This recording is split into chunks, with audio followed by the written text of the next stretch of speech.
It is week 3, and your boy is starting to heat up a little bit. So it's Stanford Steve. Apparently, there's a college football season going on, and that's what Steve's here for mostly, although he has been pretty good with the pro picks this year as well. And the Green Light faithful need a joint bank account when, let's do it now. Let's do it today. Okay. They're represented by Torrey Smith, myself, and as always, Stanford Steve. Let's get after it. How bad, very nice. Tell me please, what's the deal with this bad blood? It's getting hard to conceal. Hey y'all, I'm Chris Long. This is the Green Light Gambling Show presented by DraftKings. We have NFL picks for week 3 as always, and our college game of the week is Bama. Roll damn Tide. The legend of Harvey Updike lives on. Rest in peace. R.I.P. And we'll hit our joint bank account as well. So, joining me as always is Stanford Steve to get this thing done. How's it going, Steve? Good. How are you, Chris? You look tremendous. Thanks, man. You know, I'm layering today. It's getting a little cooler outside. It really feels like fall. This is when You getting into your flannel gear? flannel, the first flannel of the year. This is late for first flannel, but I put on flannels all the time in the privacy of my own home, but like to do out in public, that's kind of like the start of a new season. So when you see me in a flannel, that means the fall has started. So last week, what did we do? We both would have been 3-0, except my pick, the Tennessee Titans, got moonshined by your boy Moonshine Minshew. Sure did. And also, I didn't know some of the injuries. It's neither here or there. It was early in the week. And Yeah, it's week 2, bro. You don't need to be making excuses for a 2-1 week. and your Chiefs got lung punctured. We didn't. I said I was taking the Chiefs until they didn't cover. That's fine. I could live with that. Let's do week 3 for the NFL. Steve, you're up first this week. I had first last week. Okay. I'm going to go with a couple, 3 games that don't make any sense to me, Chris. The first one is Buffalo and the Rams. I feel like the Bills should be given more points, which scares me. LA is played in Philly last week, went back, and now they're coming back to Buffalo. I don't like that they're doing. I like what San Francisco did in that, and that's same predicament that they're in this week because they're playing at MetLife 2 weeks in a row. Sorry, I can't talk right now. But I last week was a week where I watched Josh Allen and I was like, I can believe in this guy. Yeah. I can do it. He showed me a couple things that I was like, I didn't know he had in his arsenal, and everybody feels like all the Josh Allen fans that knew that. But I was really impressed with what he had to do last week. I still think they could run the ball a lot better. They haven't even touched the run game. I like the spot for Buffalo here. I am a believer in them. So I like Buffalo laying the points. I also look at the Giants line, and they should be getting more points. I know San Francisco has a bunch of injuries, and they've been, talked about like no other team gets injuries except the 49ers, and they want to play on the turf because it's not safe. But then the Giants and the Steelers played on the same turf the week before, and they actually talked about how much they liked it. Yeah. So something's, not right there. And, it's part of the sport, man. Injuries, they suck. And it happens when you get them in that amount of bunches, it. Yeah, it's like the Bosa injury. The Bosa injury was he just didn't disengage. One of you pesky tight ends that, if you just take your hands off dudes, they're going to peel you over piles, especially when you have the target on your back. And I don't know, because you'd be hard-pressed to get a close enough look to see, was it the turf there? Did his foot catch where usually it would slip out from underneath you as you're getting tabletopped? But, I mean, these injuries happen, and I don't love where their heads are at coming into this game. That's all I'm saying. I mean, obviously, health-wise, it's a problem. Yeah. And I like the Giants pick myself. And earlier on the first pick there, who'd you have? Buffalo? I actually think that line seems about right to me. So we're looking at it 2 different ways. I think the Rams have really impressed me so far this year. They have, man. Just some of the schemes going to those naked boots and out leveraging, the defense is really hard to do at the professional level, and they seem to do it seamlessly. Big tight end has been incredible. Yeah. And Goff's been good, man. Good golf is good. Yeah, good golf. You're not you don't need great golf. You need good golf. No. That's what you had 2 years ago. And the only thing with the Bills is I'd like to see just how healthy those backers are. Is there any word what the status I have not is? seen. Yeah, so that would be a concern for me. Who do you have for the NFL best bet? Falcons. Okay, I like that. There's no reason they should not be giving points. No, they shouldn't. So they're trying to tell you something.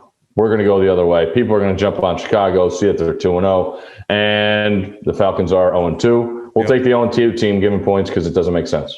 Makes no sense. That's a team that was beaten up on the Cowboys, and it's just one of these things where they got to learn to close out a ball game. And I bet they're energized looking over at the Monday night game thinking, hey, we're 0-2, and people are talking about firing Dan Quinn, but hey, we could get our shit together here and Absolutely not be too bad. So I kind of like that pick a lot, and in real life I might be making it. But this is fake life. This is podcast. Green light life. This is green light life. Once I walk out of that door, I fire on every game on the board. But I have to pick 3 here.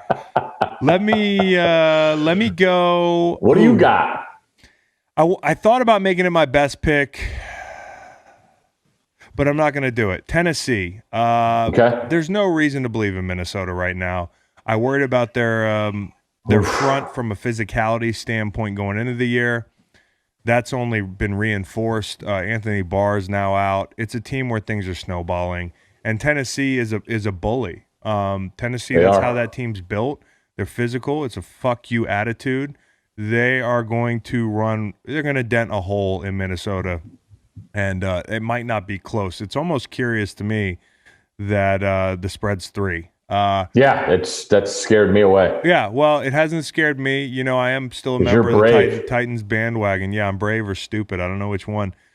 I'm gonna go Green Bay, which is a PD public pick, right? At this point, I mean, I think like 80% is on Green Bay this week. Oh wow, I didn't see that. Where are you on the Drew Brees? Do you think it's because Michael Thomas didn't play that he won't throw the ball down the field? Because I'm on the other side. I think he's this is the beginning of the end. Chris, he looks brittle, man. Yeah. Really, really brittle. Yeah, he's pushing the ball. He's really pushing the ball. He never was just a big arm thrower, but he's really shot putting that thing, and the confidence to get the ball downfield is not there. Schematically, intentionally, no, but even in real time. And that pick that was bad, I think it was in the second quarter where he dropped. You don't see him throw off his back foot like that. No. And that's the thing. I can excuse not seeing the guy in the black jersey in the black painted area in the middle of the field, but the throw, even if there was nobody there, was abhorrent. So it's just, to your point, off the back foot, kind of shot putting it. I'm nervous things about he doesn't that. do. You've never seen him do them. No, and I'm kind of fading myself here because I've been really hard on Green Bay the past year and a half. I'm finally like saying uncle with them. I'm gonna take Green Bay. I'm gonna try not to overthink it, but my best bet, and this is probably the one that's gonna go 10-7 Sunday. But I love the over in the Vegas New England game. I just love it. McDaniels is coming out on the wishbone with Cam. Dude, good luck stopping the run if you're Oakland. They didn't do it. Did you know it was coming? What? Fourth down or the last play of the game? Oh, dude, I was so nervous about it. I knew Cam was going to have the football. I had a lot of money on Seattle, as we talked about, so that was a huge swing for your boy. It was the most dramatic play of my retired NFL life when it came to making money, because it's you don't see a lot of fourth down plays with nothing left on the clock. I'm screaming. I'm like, and I was like, they're going to walk in the end zone. And that last twitch by Collier, I've watched that play so many times, and I've lived those situations and how the littlest thing of you bastard defensive ends and making a little twitch, a little move, and it just Oh God, I have nightmares still And thinking Bobby about it. Wagner and my buddy Jeff Schwartz pointed this out as well. We talked about it on the pod earlier this week. Bobby Wagner really blew that play up from the get-go and From the sounds of it, Bobby called the stunt at the last second, and with that stunt, he was going to run backside, which takes your pulling all out of it. That's why I'm not a fan of pullers down the goal line. Yeah, dude, it's just and I would have expected better from New England with that call. Really, as good of a job, or maybe they could do better, as we saw during the game, of turning this offense into a Cam Newton offense. Mm-hmm. Like, that just wasn't the play. I think the internet would have broke had the Cam not gotten the ball on 4th and 1, but now everybody doesn't like the call. And honestly, I agree. I don't like the call either. But I like the over because I think they're going to run the ball on I think they run the ball on Vegas. I don't think they're going to have to go all in on pushing the ball like they did against the Seahawks. I mean, I think they kind of stumbled into realizing maybe we can make this transition to a down the field team a little sooner than we thought. Along with everybody else, and you told me, you hear things out of Vegas in the preseason that Darren Waller has just taken, if it was possible, the next step, and that's bared out on the field. And I cannot wait to see him, a guy that Bill's been gushing about this weekend against New England, whose defense to me is way more average than it was last year. Yeah, to me, it's because I saw Incognito's out, so he was playing left guard, I think.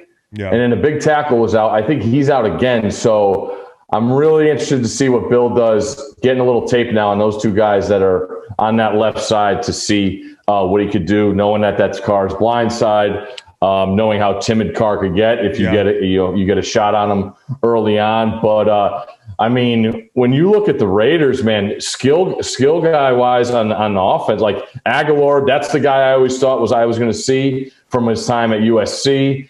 Waller, obviously. Ruggs is stretching the field. I mean, yeah, bro. And Edwards. Did you think that was interference? That was not interference. What? Oh, the last play. Oh, Jank. No way. He hooked him a little bit, but you got to let him play. The ball was 12 yards over his head. You got to let him play in that situation. You gotta. Yeah. Go ahead. I'm sorry. I would have loved to see the game finish a different way. Selfishly. I'm just a little tired with it feels like Mahomes gets every call. There's just certain guys, when he does that pointing thing every single time. Oh God, it drives me crazy. Is that going to make you dislike Patrick Mahomes, the least dislikable person in the NFL? No. Here, I will say this though. Okay, it's not. It's so hard to stop them already. Yes. And I can't imagine being on the other side. It's not fair. It's not, man. Fucking fair, dude. No, you're absolutely right. And I hadn't picked up on that. He does this about 14 times a game. Non-stop. It's Russell Wilson too. Yeah. Russell Wilson does it. Yep. He does a little different, but guys. Just the Mahomes is just so that's why you got to have your money on Mahomes and the Chiefs on the reg, and you won't get mad at that. You'll be doing this right there with him. I think they're going to score a lot, and it's not even 50. So if you look at that, what do you think is the floor for Vegas? I mean, the floor to me for Vegas is 17 points, 20 points against those guys. I think if they score 20 points, we're going to see this hit because New England's going to have a nice day offensively. Chunk plays. Yeah, chunk plays for sure. We need a lot of chunk plays over the weekend. So. Let's do the college game of the week, shall we? Yeah, not overthinking this one. Alabama is given 27 around there. They're going to Missouri. Missouri's got, I think they're down to 69 scholarship players. You need more than that. Number. You need that more than that against Alabama. Right. The stocks the shelves are full of talent in Tuscaloosa. I expect Alabama to come out and unleash. Nick Saban's never gone 3 years without a title since he took over in Tuscaloosa. This is the third year. Watch out. Nick is angry. It starts now. I saw him on the Megacast the other night. The thing ESPN2's got going on where they have that's what you watched? Accidentally, I thought that I was watching ESPN1 and I was watching ESPN2, and I was like, they're just gonna run this thing all the way through the fucking fourth quarter here. Like, I want to hear about Darren Waller. Why are we talking about Kenny Chesney? But I'm an idiot, and I was on ESPN2. But I did see Nick. It looked like he was studying hard. He was in his kitchen there, which is very stripped down. It's not a palatial. Oh, he wasn't down in where the pool table is? No, that's how I could tell Nick Saban is ready to rock, because he's all business right now. He was in his little kitchenette, and he's ready to kick somebody's ass. I love betting the big lines with Vegas or with Bama. It's always entertaining. So. It's just awesome because you're like, all right, it's 41-6. And you're like, oh man, I got to hold on here. And then he just brings in like another 5-star running back, and you're like, who is this kid? Yeah, they have no he was choice. Playing high school last year. Yeah, they have no choice but to put talented people in the game. I mean, case in point, the kid in Vegas, Josh Jacobs, like, you know, it just felt like he barely played. You had too much going on to play this 1,000-yard back. So perfect example. Let's go joint bank account again. Torrey Smith is going to join us for the third leg. I'm going to roll the ball out there this week. You know, I said I like the Giants pick. I'm going to take them money line. I'm going to go on top of you. Let's get a big money line parlay. Explain to Torrey what that is. I'm going to go Washington, the team. From here. The team from here. Yeah. I always want to say I have something after a while, because then I feel like I'm talking about the Huskies out in Seattle. I'm not. I'm like the real perfect W. And here's Torrey's pick that we came up with earlier. Who's going to win this weekend? Give me one team that's going to win for sure this weekend. Who's guaranteed to win out of all of these teams? Bengals. Joey Burrow. Oh! Bengals are going to beat the Eagles? Wow. This is solid gold. I hope it doesn't happen, because it'll get ugly in Philly. We both know that. Wow. Yeah, well, you heard it here. Appreciate you, buddy. You're talking about your Philly people like that? Why do you think the Eagles are going to lose? They lost 2 games in a row this season. I know. People in Philly are really upset about that. They're really mad. All right, well, that's it for us. Thanks, as always, for stopping by, Stanford Steve. And check out our other Greenlight pods. We dropped 2 on Friday, 1 on Monday, and we're posting stuff on our YouTube channel all week. We had a fun pod this week with Dave Damashek on Wednesday. So, Steve, we got to get you on the main pod, too, at some point. I'm around. Anything for you. That you know that. You're the man, bro. Appreciate you.